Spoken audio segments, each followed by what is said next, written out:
Good to Yeah. see you again. Good to see you as well. So, welcome to the station of decapitation without your head. I'm Nasty Neil, and I'm joined by the returning Jenna Kanell, producer, star, writer of Faceless After Dark.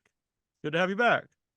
Thank you so much for having me back, Neil. I Yeah. love the Fright Fest hat, by the way, because Oh, that's thank where you. Faceless After Dark premiered back in Really, August that in London. I don't like to make the show about me, but that's where my first feature film premiered was at Fright Hey, Fest, which was very exciting. amazing. Yeah. So cool. Yeah. Yes, thank you for having me back. It's so good to be Of back. course. I love this movie, not just because you're here, not just because you're here in Yay. front of me, but I really thought this was great. And Thank so you. were you at the premiere at Fright Fest? It was such a good experience. It was amazing. And it was like they had us Friday night, this amazing screening time. We were in that IMAX theater, Oh, nice. Yeah, like it's huge. 50-foot tall screen. I never need to see my face that big again. My God. And then it was like a over 700 person audience. It was wild. It was such a good experience though. The Q&A was amazing. Like people were so supportive. People were coming up to me the entire rest of the week that we were there, like stopping me in the bathroom and stuff to talk about how much they loved the movie. So we could really, really feel the love. Oh, that's But awesome. I'm happy to hear that you liked it as well. Yeah, Thank no, I you. thought it was great. And obviously you've seen movies with you in, and I know you've directed a lot of shorts, but to watch a movie that you're like really connected to, how different was that, to watch with an audience? It was very, very cool because you're right. I have directed a ton of short films and I've produced features before, but to watch a feature that I'm not only able to act in and also perform stunts in, but that I also co-wrote was incredibly special. It was so, and it was amazing to see because we've played at a ton of festivals by now around the world, and but that was the first one. That was the first time where I was seeing it with an audience and to see what people laugh at and what they cringe at and what they gasp at and at what points do they cheer or you know puke or whatever they're going to do. It was very, very cool to experience it that way. Yeah. And early on in the movie, there's a line about to your character. It's kind of advice like to write your own thing, make your own thing. Is that kind of Yes, how this is that what this movie kind of is? Is that like something that really happened? that is quite observant of you, Neil. You are absolutely correct. It is definitely meant to be this sort of meta horror Yeah. where it's almost a horror film about creating your own horror film essentially, really more of a thriller I'd say, but either way, yes, absolutely. And the whole thing is meant to be this sort of experience within the character. It's you're kind of experiencing the movie that the character is making as they put it together in their own sort of snuff film way. Yeah, yeah. And I don't want to spoil the movie because it goes a much Yes, different path than I expected it to. And hell yeah, that's is that exactly what we wanted. yeah, no, it totally works because I thought it was gonna be one kind of movie, which was totally fine. And I was like, oh, it's much more clever than I actually thought it was gonna be going in. Thank you. Yeah. That's absolutely what we wanted. We absolutely wanted it to be the sort of thing where every 10 minutes you're wondering what am I watching? What's happening here? This is not what I thought was going to happen. And I appreciate you saying that because it is the sort of thing that's fun to go into blind, I definitely think. Yeah, And yeah. it's meant to feel like you're getting on this train and you're wondering at what point wait, where are we going? Is that a cliff up ahead? Oh my God, the tracks are ending. What's Yeah. happening? Is that hard to put the I don't know if you yourself put the trailer together, if you have any input, but is that hard to make a trailer for then because you don't want to give the movie away? Definitely. I mean, I am not the one who put the trailer together. That was our incredible director, Raymond Wood. He put the trailer together along with the help of Dark Sky. But you're right. It is hard. It's hard to market the sort of thing where you just want people to know that more is going to happen without telling them more is going to happen. And I've been trying to find that sort of line when talking to people like you as well, because I want people to get excited because they should be, because it's so much fun. Yeah. And also I want them to go in blind. Yeah, yeah. That's what I like about festivals because a lot of times you don't know too much about the movie. Sometimes you never even seen a trailer and you Yes. just go in and have no idea and Oh, be a great it's experience. the best. Absolutely. That's how I saw Talk to Me. I was at Overlook Film Festival last year with Renfield, which I also acted and did stunts Yeah. in. And there was like a midnight showing and it was a surprise movie, mystery movie or whatever. All we knew it was an A24 movie and it was Talk to Me and it hadn't come out yet. No one had seen it yet. I had never heard of it and it fucked me up. And Yeah. and it was the best possible way I could have seen it. So I absolutely agree. Yeah. So Raymond Wood, the director, is he someone you knew beforehand? Like how did he get involved? Yes, yeah, we have worked together for years. I mean, I have produced for him in the past. I've assistant directed for him in the past. He's produced for me when I've directed. I mean, we've been working together for a long time, and we've been best friends for I think a decade now. So he was actually approached by an investor who said they wanted a clown horror movie. And he came to me because he was familiar with my work in general and specifically my work on Terrifier, and presented that and said, would you be interested in not only leading this but writing it? And my first reaction was that I wasn't sure I wanted to I Do didn't want another to get clown stuck movie. doing Yeah. right. I didn't want to get stuck doing clown movies. I still don't want to get stuck doing clown movies. But that being said, obviously, of course, I'm very proud of my work in Terrifier and very grateful for that world. But I wanted to contribute something new. And so myself and Todd, who I co-wrote it with, we wanted to find a way to make something subversive and something that wasn't just another clown movie, but something where the clowns are coming from inside the house, so to speak. Yeah, yeah. I really recommend the movie. And so Thank Todd you. Jacobs, who you wrote the movie with, is he Yes. someone like I assume that's someone you know from beforehand too.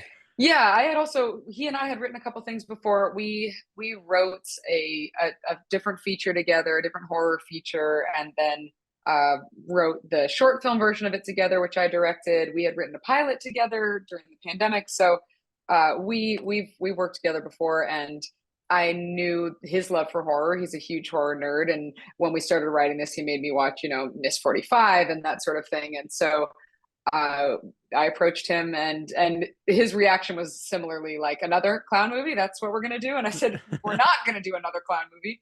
We're gonna do not another clown movie, and that became Faceless After Dark.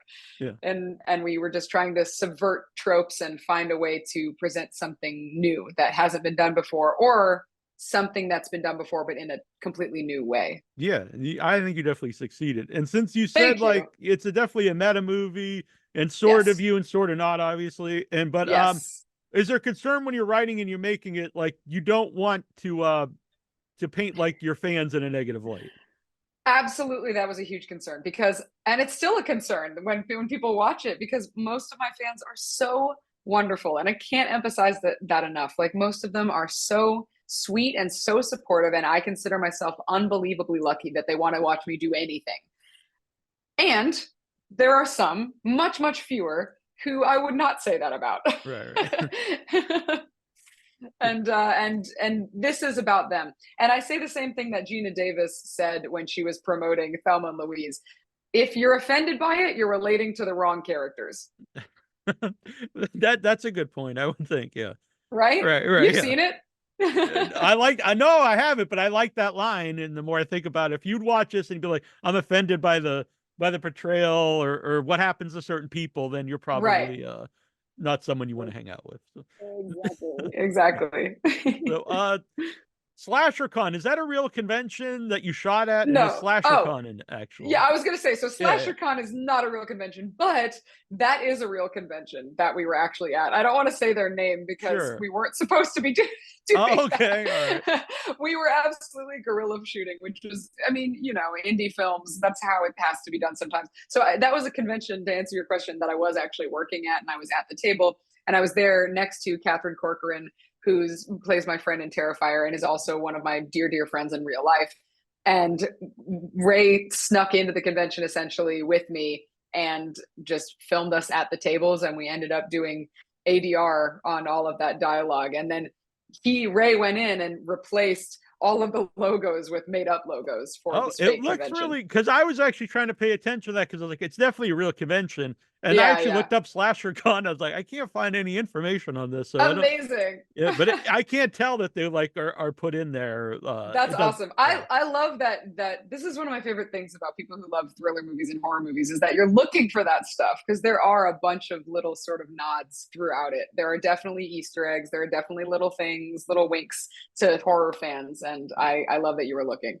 Even actually going in, I didn't know too much about the movie because I do like to watch movies not knowing a lot. Yeah. And I in my notes originally, I was like, I wonder if they like molded this character after you got involved to be, cause with the like maybe it wasn't a clown in the movie at all. And then I realized that you were a writer, and I was like, oh well, obviously that's how There you have it. yeah. Absolutely. Yeah. No, it's definitely, I mean, that's where the meta aspect comes in, Yeah, right? It's meant to be this sort of, you know, I believe that people will still enjoy it even if they've oh, never heard of yeah, Terrifier. 100%.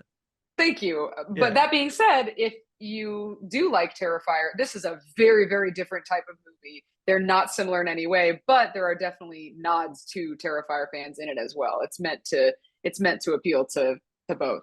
Yeah.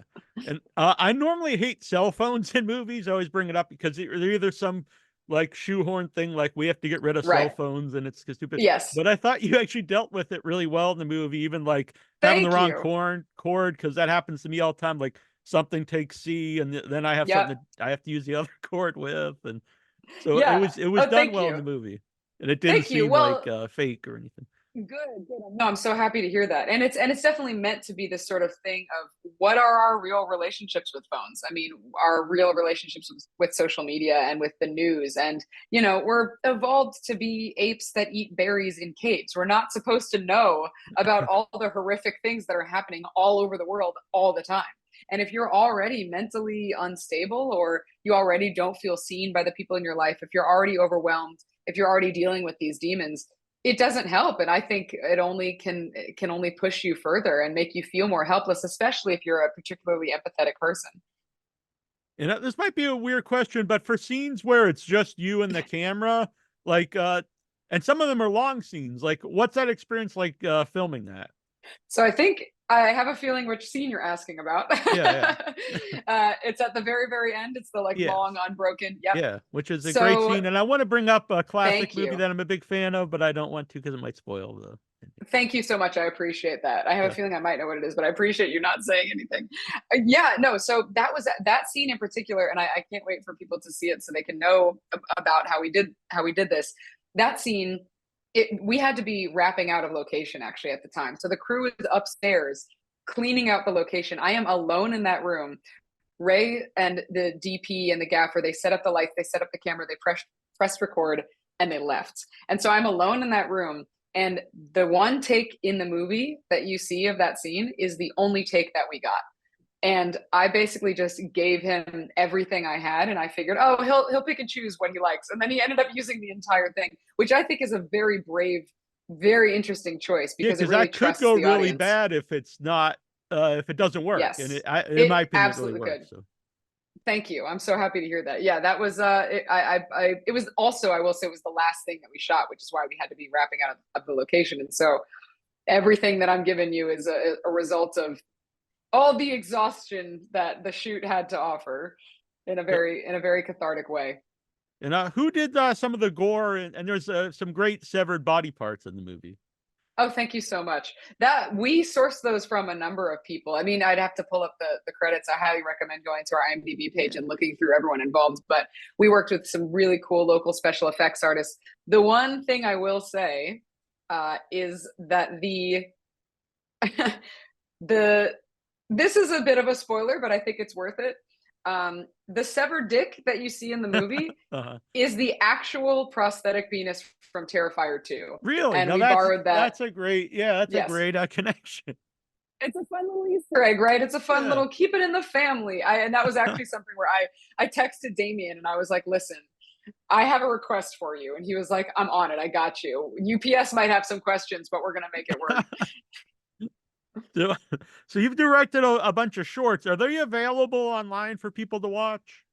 Yes, thank you so much for asking. Yeah, There's a of course. short film that I directed called Bliss is Orange, and that is available actually on Dust, which is the Gunpowder and Sky YouTube channel. And then there are Max and the Monster is another one I directed, and that one's on my Vimeo page under Laser Pigeon Pictures. And there are a bunch of other ones that are. I think there are a couple other ones on the Laser Pigeon Pictures website. There are a couple that are not available, and there's an action comedy that I directed, and that one comes out this year called Spray Okay. Bottle. It's not out yet, but when it comes out, I'm very excited for people to Yeah. see it. Do you go to festivals with those too? Yes, yes, absolutely. I love film festivals, like you said. They're so much fun. There's Yeah. such a wonderful community of filmmakers there. Hmm. And would you want to direct a feature film? Absolutely, I'm working on it. Oh, I'm excellent. writing two different ones. One of them is the feature version of the action comedy, and another one is a sci-fi. So I'm hoping to direct the sci-fi potentially starting later this year or next year. We'll see. And will we ever see more of this character? Would we see a sequel? Potentially. We have ideas. If the people ask for it, it is what the people will get. We already have ideas. Ray and I have ideas about what the sequel would be, and the role that this character would play, and the way another character would step in and play a bigger role. So never say never, you know. And for people who love Terrifier, or even if you've never seen it, stay for the credits because someone pops up, and I think it's a really cool. They're in it before, but it's a great cameo in the movie. I agree. No, I appreciate it. Thank you. I definitely watch the credits. There are a couple little names you'll see that are probably familiar. And so select theaters and digital May 17th. Where would people go to see if it's playing near them? You can go to facelessafterdark.com if you are looking for facelessafterdark.com is the best place to go. Dark Sky Films, they also post about and talk about on their site and others on their social media everything that's happening with us. Faceless After Dark is all the specific news about our screenings and merch and things like that.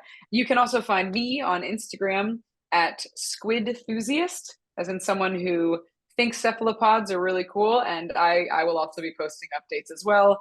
And the Dark Sky Instagram also talks about what's going on. But those are all the places where all the things can happen. Yeah, and if you want to know more about squids, our first interview we talked a lot about squids because once I heard that name, right. I used to go squidding on Cape Cod here, and oh my god, and it was cool when I was a kid get sprayed with squidding. Now not so much, but it was cool at the time. Sure, yeah. I mean, squids are so amazing. I love them so much. I want them all to be my friend. I love that you remember that. That's incredible. What a good callback. It's so good to see you all these years later. Yeah, thank you so much for your time. Yeah, it's great talking to you, and I really love the movie and hope people check it out. Thank you so much, Neil. I really appreciate it.